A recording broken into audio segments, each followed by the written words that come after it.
नमस्कार सभी को, राधे राधे। कैसे हैं आप सभी लोग? दोस्तों, मेरा नाम है धीरज और आप देख रहे हैं एग्जाम अपडेट विद धीरज। दोस्तों, आज हम बात करने वाले हैं ग्राम विकास अधिकारी के सिलेबस की। सबसे पहले मैं आपको ये बता दूं दोस्तों कि जो ग्राम विकास अधिकारी यानी वीडीओ है ना, विलेज डेवलपमेंट ऑफिसर जिसे कहा जाता है, उसके एग्जाम के दो पेपर होते हैं। ठीक है, एक होता है प्री और एक होता है मेंस। पहले जो प्री होता था ना, उसमें 40% की वैधता थी, यानी 40% तो आपको कम से कम लाने ही पड़ते थे और माइनस मार्किंग भी होती थी। लेकिन उसके बाद में जो पिछली भर्ती गई, ठीक है, 2021 की, उसमें क्या किया गया कि 40% की वैधता भी हटाई गई और जो माइनस मार्किंग है उसे भी हटा दी गई, किसमें, हमारे प्री के अंदर।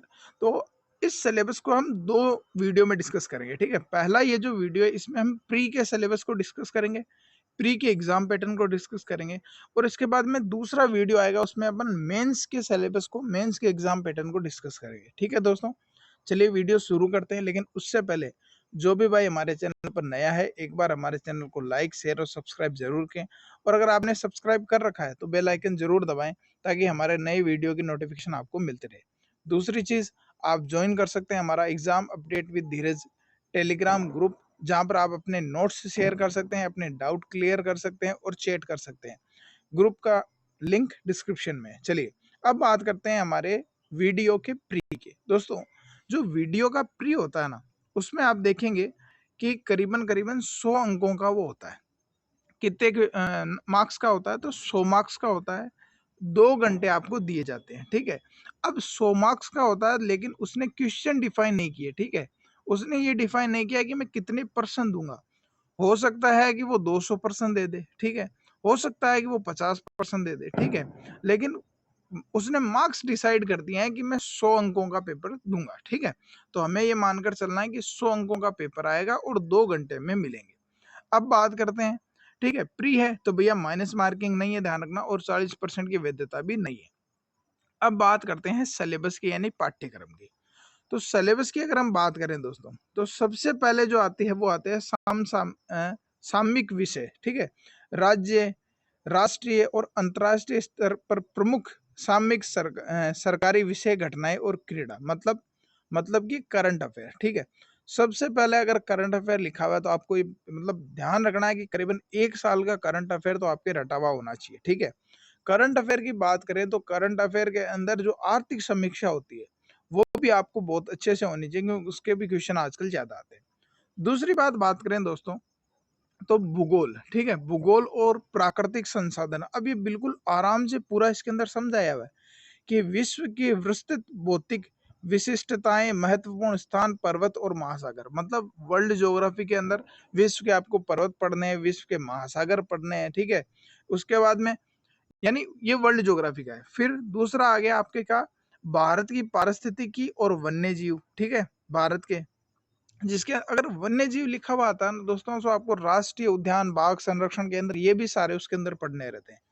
फिर तीसरा आ गया, तीसरा आता है राजस्थान का प्राकृतिक भूगोल, राजस्थान की जलवायु, वनस्पति एवं मृदा क्षेत्र, विस्तृत भौतिक खंड, जनसंख्या, बेरोजगारी, दरिद्रता, सूखा, अकाल, मरुस्थलीकरण की समस्या। ठीक है, ये सारा मतलब आपको ये मानकर चलो कि राजस्थान भूगोल भी आपको बहुत अच्छे से पढ़नी है। क्यों?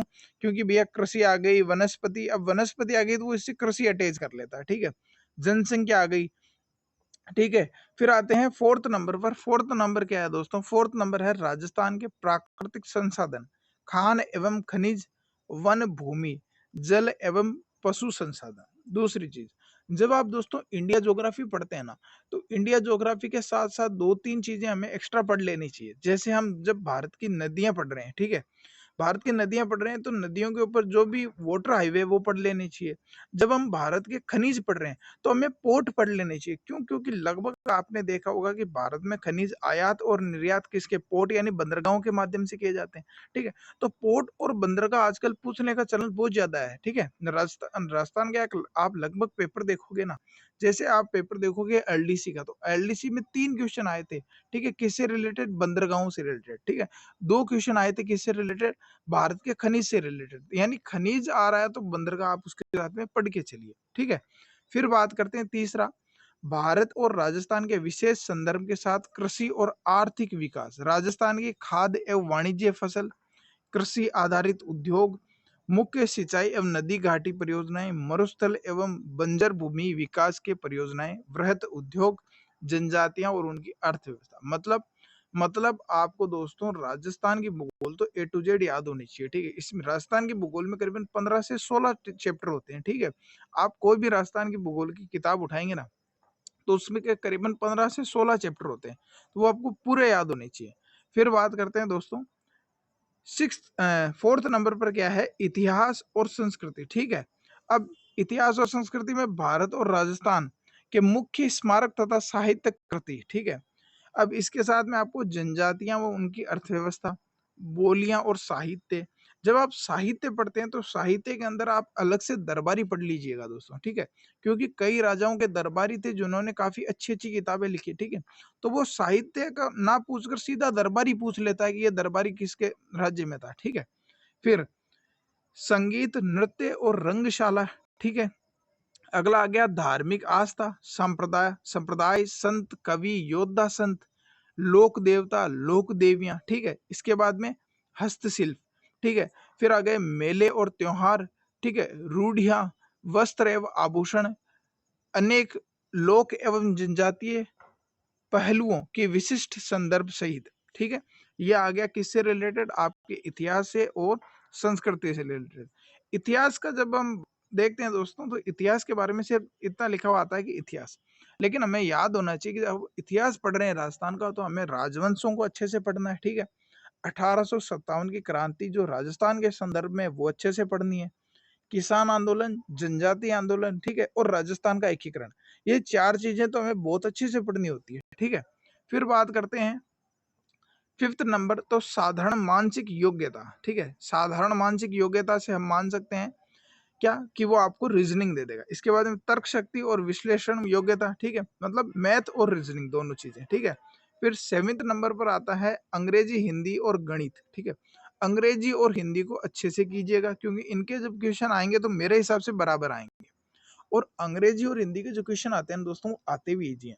अब अंग्रेजी में अगर उसने आपको एक पैसेज दे दिया, ठीक है, एक पैसेज में वो 3 से 4 क्वेश्चन बनाता है, तो अगर आपको आपकी जो रीडिंग स्किल अच्छी है, ठीक है, तो आप उस पैसेज में से 3 से 4 क्वेश्चन आराम से कर सकते हो।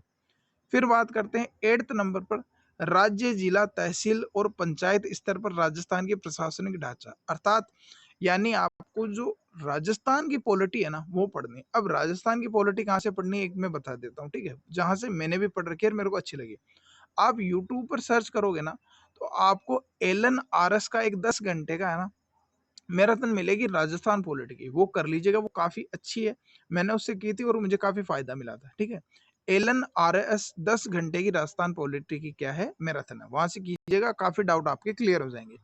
फिर करते हैं 9th नंबर पर, तो कंप्यूटर का बुनियादी ज्ञान, कंप्यूटर का आपको नॉलेज होना चाहिए। अब कंप्यूटर का अगर नॉलेज करना है तो आपको कौन सी बुक लानी है, तो दोस्तों सबसे शानदार बुक अगर कंप्यूटर की मैं मानता हूँ ना, जो मैंने खुद ने पढ़ी है, तो वो है दोस्तों दक्ष की, ठीक है। दक्ष की कंप्यूटर की बुक अच्छी आती है। उसके अलावा और भी कई आती है, जैसे लूसेंट की भी कंप्यूटर की आती है, ठीक है।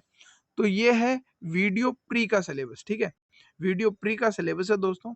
भर्ती अपन मान के चलते हैं कि जून 2025 से पहले पहले आ जाएगी, ठीक है। पहले पहले हो सकता है उसका पेपर भी प्री भी कंडक्ट करवा लिया जाए, ठीक है। भर्ती आएगी सीईटी ग्रेजुएशन के अंतर्गत, ठीक है, जो कि 40% होंगे जिसके सीटी ग्रेजुएशन में, उसको उस भर्ती का फॉर्म भरने का या फिर उस भर्ती में अप्लाई करने की अनुमति दी जाएगी। ये था आज का वीडियो, आशा करता हूँ आपको पसंद आया होगा।